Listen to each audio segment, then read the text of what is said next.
ওই ভাই কার কাছে কইছে যে ভাই কুরবানি দিতে দিছি না আপনি একটু ৫,০০০ টাকা দেন, চাইছেন কি? নাই, চাইলেও না। চেয়ারম্যান কুরবানি দেবো, পয়সা শর্ট করছি, ৩,০০০ আছে আর ২,০০০ ৫,০০০ হয়, দিত না গো?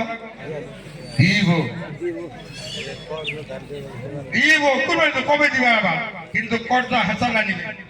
সুদি করে না, সুদি করে কেউ টাকা দিয়ে কোরবানি দেবেন না, একদম নিষেধ। কর্জা হাসানা নেবেন। কর্জা হাসানা নেওয়া যায় আছে কেমন? ৫,০০০ টাকা ঢুকাইছি আর ২,০০০ টাকা আমি ভাগ হয়ে যেতেছি, তো আমাকে ২,০০০ টাকা দেন।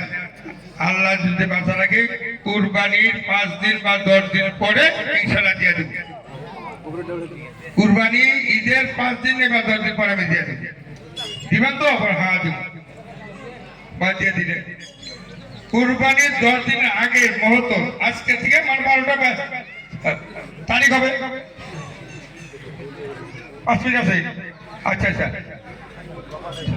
দিতে, আচ্ছা দাদা ও কথা হাসো না, এই কুরবানির ১০ দিন বাদে আমি ইনশাআল্লাহ টাকা দিয়ে দিই, বা দিলেন নিয়ে এলেন কুরবানি দেন। আজকে ১ দিন ২ দিন ৩ দিন ১০ দিন, রাতে ১২টার সময় ১১ দিন হবে, কিন্তু মগরিবের পরেও যদি দিয়ে আসেন আপনার কথা খেলা হয়নি। যেমন আজকে ১০ দিন আসো, মগরিব টাইম হয়েছে, তাও এখনো কথা খেলা হয় নাই। ১২টার পরে তারিখ বুঝবে, ১০ দিন বাজবে, ১১ তারিখ কবে বলবে?